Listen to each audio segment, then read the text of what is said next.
Tonight, new details about those critical black boxes. The NTSB confident they will gather data from them as questions mount over air traffic control staffing. What we're learning about the moments before the deadly accident. The supervisor allowing an air traffic controller to leave early with just one left on duty. Chopper flights near the airport now restricted, and the close call involving similar aircraft just a day before. Plus, the FAA struggling with air traffic controller recruitment. The head of the union, stark warning. It's a 30-year low in air traffic control staffing. The lives lost, the young skaters and their parents, and what we're learning about the pilots involved. Breaking news in northeast Philadelphia tonight. A fiery scene engulfing the streets following a jet crash there.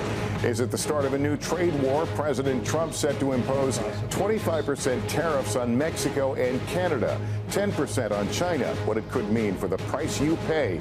And Andrea Mitchell in Panama as Marco Rubio makes his first trip as Secretary of State there after President Trump threatened to take control of the canal. This is NBC Nightly News with Lester Holt. Good evening once again from Washington, where the NTSB has just released an update on its investigation into Wednesday night's deadly midair collision near Reagan National Airport. The lead investigators saying investigators have already started interviewing air traffic controllers who were on duty at the time of the crash. This after days of outside speculation as to whether there was proper control tower staffing at the time of the accident. Officials also revealing they now have all the black boxes from the stricken airliner and the Army Black Hawk helicopter, and are hopeful they will provide solid and critical data. Also today, the FAA moving ahead of the investigation and is now restricting helicopter flight corridors within D.C. National's airspace. 67 people in total died in the crash, and recovery of victims continued today, albeit slowly, as teams await the arrival of heavy-duty barge equipment. Let's start tonight with Tom Costello. With thick fog hanging over the Potomac River, the black boxes from the regional jet and the Black Hawk helicopter are now at the NTSB lab in D.C. for a complete readout. We have a high level of confidence that we will be able to get a full download in the very near future. On the river, divers spent the day working to recover more victims' remains. The D.C. fire chief says as of this morning, 41 bodies have been recovered, 28 of them positively identified. With victims still on the water, a salvage team will soon work to raise the fuselage. For us to recover the rest of the remains that we are going to need to get the fuselage out of the water. On any given day, some 100 helicopters fly in and around Reagan Airport airspace, many of them military flights. Today, the FAA announced it is restricting helicopter traffic around the airport to all but police and medevac flights. New video, which first aired on CNN, offers a more clear view of the crash. Today, President Trump again said the chopper was flying too high. It was above the 200 limit by double. Shouldn't have been there. Investigative sources tell NBC News the chopper may have been flying at 350 to 400 feet when it crashed into the plane. You have to be 200 feet and below. That's because landing traffic is coming literally over the top of you. Retired Marine Colonel John Siligoy spent decades flying choppers in and around D.C. airspace and says the Black Hawk was clearly flying out of its zone. Pass 25, get the CRJ in flight. Pass 25, pass line is CRJ. And he says air traffic controllers should have been much more direct in their commands to the chopper pilot. You have to be very specific and then directive in this case. He might have made a call like Pat 25, turn left 90 degrees immediately, or Pat 25, turn right 90 degrees. He didn't do that. The day before the crash, another regional jet aborted its landing, also at Reagan National, after receiving a cockpit warning of helicopter traffic. Brickyard 4514 is going around, turning ahead at 250, 3000. Brickyard 4514, what was the reason for the go-around? We had an RA with the helicopter traffic below us, Brickyard 4514. On Wednesday, just a single controller was handling both helicopter and plane traffic after a supervisor allowed one controller to leave early. For years, the airport has struggled with understaffing in the tower. NTSB investigators will interview controllers about Wednesday's crash and air traffic volume at DCA. Our job is to just come out with the probable cause, but then more importantly, make recommendations so that this type of tragedy never occurs again. And Tom, when are we going to find out what they have learned from those planes' black boxes? Yeah, the NTSB hopes to get a readout tomorrow, but it is now saying it will probably not share that information publicly, at least not right away. Lester. All right, Tom Costello, thanks. Moments ago, I spoke with one of the board members of the NTSB at the front of this investigation and asked out about who was working on the control tower that night. What we need to find out is, did the controllers that were working then have the right backgrounds, the right information, and the ability to do their job correctly? NTSB board member Todd Inman says the agency is looking into whether staffing in the control tower may have played a role in Wednesday night's tragedy. Have you spoken to the controllers who were on duty that day, and can you describe the general conversations? Yes, we have spoken to one of the controllers that was actively working on the day of the incident.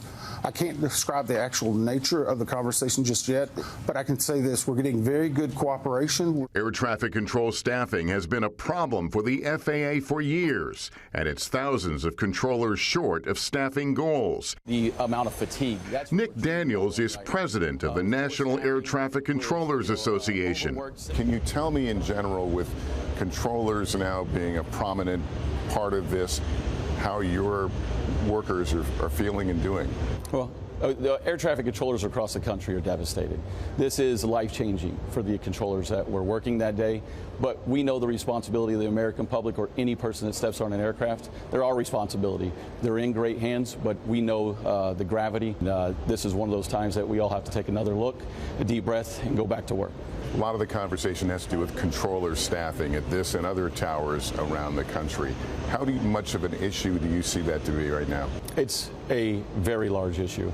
It's a 30-year low in air traffic control staffing. The FAA obviously has standards as to what the staffing level can be at any given time. Are those largely adhered to? Right now, we often work short in a lot of our facilities, but when we cannot meet the staffing requirements, we end up beginning to reduce capacity in order to keep the safety level at what it should be. So could this be a wake-up call to some extent? Yeah, absolutely. I think any chance that we have to talk about the fragility of the air traffic system and the ways to improve it, we should be out doing that. The President of the United States raised questions about the quality of people being recruited into these jobs. How do you respond to that? Every certified professional air traffic controller, regardless of their race, regardless of their gender, has gone through rigorous testing to become that controller. Background checks, security checks, medical checks, and that's just to get in the door. Do you anticipate being able to speak to the controllers who are on duty? Yes, actually spoke to them the night of the actual incident. Again, they themselves are devastated, this being the life-changing moment. I plan to go spend some time with them. There are a lot of questions, but certainly a broad determination to get to the facts and figure out if lives can be saved in the future. Those lives, they came from all walks. The 67 people lost when the plane and the helicopter collided. Tom Yamas with more of their stories tonight. 67 lives, moms and dads, Girl Scouts, pipe fitters, soldiers, and so many young, promising figure skaters gone in an instant. It's just this place of pain that I can't access fully yet. I keep saying it, the analogy I'm using is it's like my daughter's room. I can't walk in there. Andy Byer lost his 12-year-old daughter, Brielle, and his wife, Justina. Brielle was an up-and-coming skater from Virginia who was training in Wichita. Justina, the mom who did it all for her kids, including traveling to help Brielle. Talk to me about the moments when she was out there performing. I mean, she had just the most amazing season this season. She won almost every competition she was in. She qualified, which was like a life goal for her. 1984 Olympic gold medalist Scott Hamilton knew many of the victims. I was just in Wichita, and I got to see so many of these skaters and coaches. And for this to happen just days after those championships were over, it's just devastating, shocking. It just doesn't make any sense. Today, we are learning more about who was on board both the American Airlines flight and the military helicopter. The crew of the Black Hawk included Andrew Eves, who served in the Navy for a decade before joining the Army, and Ryan O'Hara, a 28-year-old who served in Afghanistan, while Samuel Lilly and Jonathan Campos piloted the American Airlines flight. Tracy Grubb says his friend Campos was so proud when he became a captain for American. know about pilots is they always go to strive to be the best. He was one of the best. Lily's dad says he was set to get married this fall, posting, "I was so proud when Sam became a pilot. Now it hurts so bad I can't even cry myself to sleep." Among the 60 passengers on Flight 5342, Kia Duggins, a civil rights lawyer, about to start as a professor at Howard University. A Wichita native, Kia attended services at Tabernacle Bible Church just this past Sunday. Minister Annie Montgomery was a mentor. She was absolutely a beautiful, radiant person on the outside, but more than that, I saw the beauty and the radiance from the inside. Mikey Stovall was one of 7 friends on board returning from their annual duck hunting trip to Kansas. His mom, Christina, says he was a wonderful father to his 11-year-old son. He was only 40 years old. He is loved by everybody. Mikey's one of these, from when he was little, everybody will tell you, Mikey loves everybody. Up and down the East Coast, figure skating clubs are struggling to make sense of the loss. In Virginia, one club lost 14 members of its community. Rena Lynn remembering her friend, 11-year-old Lydia Livingston. She was always very happy, and she would always help people as they were sad or hurt. Tom Yamas, NBC News, Washington. All right, we turn now to some breaking news in Northeast Philadelphia, where there has been a fiery jet crash. Morgan Chesky reports with late details. A fiery explosion in Northeast Philadelphia, right in the middle of Friday rush hour near a small but popular mall. Pennsylvania Governor Josh Shapiro confirming a small plane had crashed. Videos from the scene show burning debris and heavy black smoke. Our local station, NBC 10 Philadelphia, reporting at least 3 homes and multiple vehicles caught fire as a result of the crash. The explosion caught on doorbell cameras around the area. We're urging you to please stay away from the scene. If you see debris, call 911. In a statement, the FAA says the plane was a Learjet that crashed after departing from Northeast Philadelphia Airport. The plane was operated by Jet Rescue, which is an air ambulance company. They say 6 people were on board and cannot confirm any survivors. The scene of the crash soaked in heavy rain as ambulances worked their way to the site more than an hour after the first call came in. Nearby, Gregory Gibson, who works at the Roosevelt Mall, sharing he's been unable to reach fellow co-workers still inside. Some of those employees there are my friends. These are my family around this area, so I'm just so concerned about everybody's safety.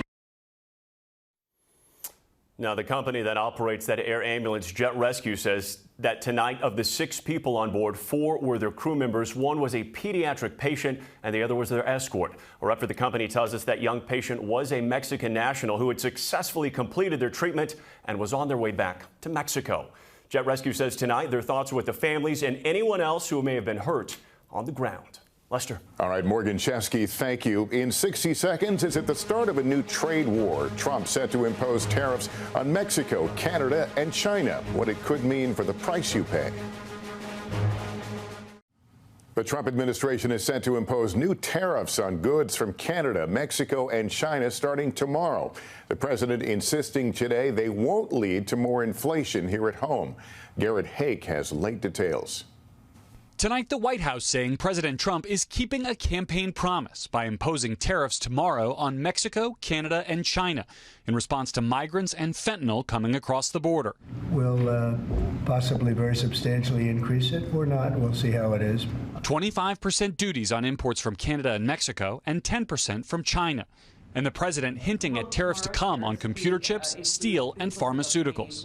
We want to bring pharmaceuticals back to the country, and the way you bring it back to the country is by putting up a wall, and the wall is a tariff wall. But Mexico's president warning the tariffs could violate the trade agreement President Trump negotiated in his first term. And critics say the extra tax paid by U.S. importers will be passed along to American consumers. This is going to be a way to spur inflation. It just, just because Donald Trump's the new president doesn't mean that all of the Econ 101 books are going to get rewritten. NBC's Kelly O'Donnell pressing the president, who pointed to his first term. What do you say to the voters who want to see you reduce everyday costs? I had almost no inflation, and yet I charged hundreds of billions of dollars of tariffs to countries. Tariffs don't cause inflation, they cause success. It all comes as federal agencies scramble to comply with President Trump's orders to end Biden DEI policies. The Office of Personnel Management ordering all, quote, gender ideology references be removed today, including pronouns in email signatures, according to a memo obtained by NBC News.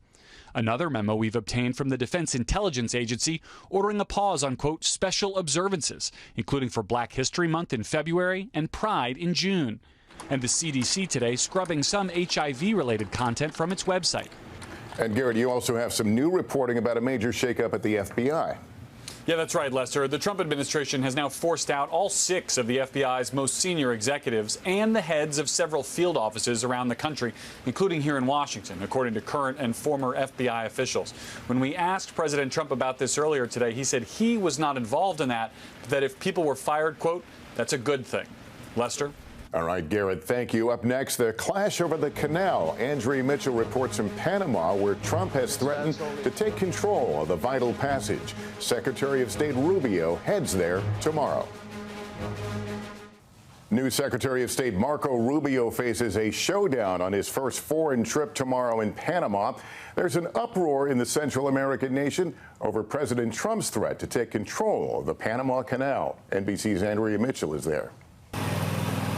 In Panama, flags are flying high, raised in defiance of President Trump's threat to take back the Panama Canal, a canal Panama has operated for decades and says is not controlled by anyone else, including China, and won't give up. The ship is about to move to Jaime Troyano works at the canal and is a canal historian. The Panama Canal is operated by the Panama Canal Authority, which is 100% Panamanian. Not by China. Panamanians.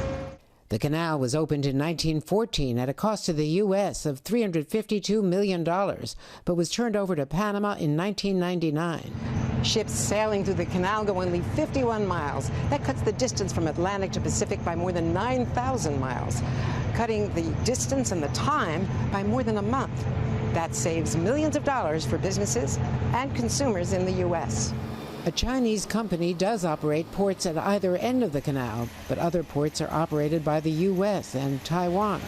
Former U.S. officials confirm American ships don't pay more than any other countries, as the president has said.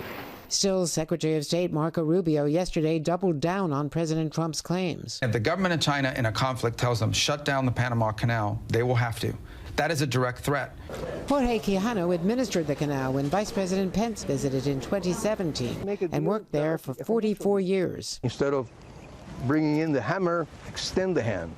And I think we'll get much further than where we are now, because the canal will not go back to the United States. People here say Panama is America's closest ally in the region, cracking down on illegal migration and drugs, a message Panama's president plans to deliver to Secretary Rubio tomorrow.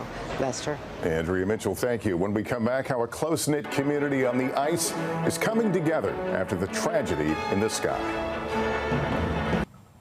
Turning back to the figure skating community, which is reeling tonight from unimaginable loss. Sam Brock is in Boston, where some skaters are getting back on the ice and honoring those lost. 36 hours after this rink went silent, and world-renowned skater Jimmy Ma is back on the ice in Boston. None of us want to hear music today, but because we have that job, we have to. They would want us to. Losing 6 members of this skating community, he says, felt akin to losing family. All of them were pillars of our community. But to me personally, like Jen and Gina, they've had a massive impact.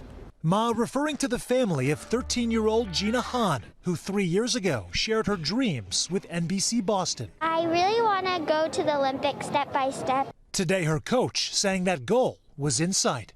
Gina's nickname was Gina Starina. She was a little star. Instead, a plan is crystallizing on how to honor the lives of Gina and her mom, Spencer Lane and his mom, and coaches Vadim Naumov and Zhenya Shishkova. You feel like your role has expanded? Yes. These kids would have wanted us to push. These kids would not want to see us give up. As the Skating Club of Boston mourns, it's also preparing to host the World Championships in just 2 months. I do think that this community, this worldwide community, will come together in those moments and support each other.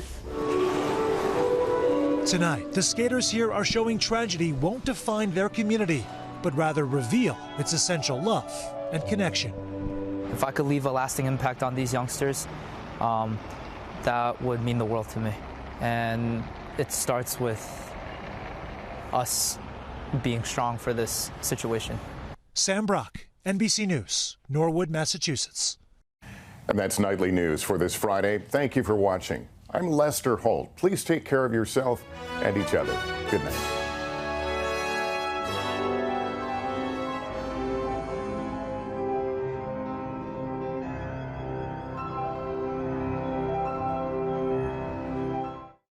Thanks for watching. Stay updated about breaking news and top stories on the NBC News app or follow us on social media.